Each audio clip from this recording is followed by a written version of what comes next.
do I want to be around at that point where people are saying, gosh, this guy's been around for a really long time.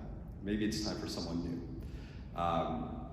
And so I don't want to be staying around so long that I reach that point where people are like, how is he still here?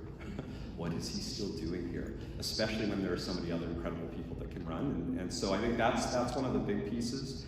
And then just on the personal side, I think I alluded to it a bit earlier, there are some challenges that are really complex and that I think require a different set of solutions, both municipally and then beyond, and the interconnection between some of the municipal issues that we're dealing with and how that impacts everything else that we're seeing in the province and in the country, and trying to figure out how do we best tackle those really complex issues. So those are some of the things that are driving this decision.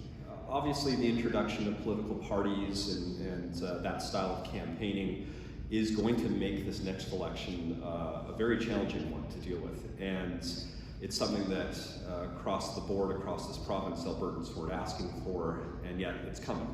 And so whether we like it or not, we've got to deal with it now. I think for me, it doesn't affect me so much in that if I had chosen to run again, I still would have run as an independent. I just can't see a situation where being a part of a party is the right thing to do. And I think most Edmontonians, when the time comes, are going to significantly look to candidates who are going to be independent, who can actually hear their voices and not do what a party has to tell them to do.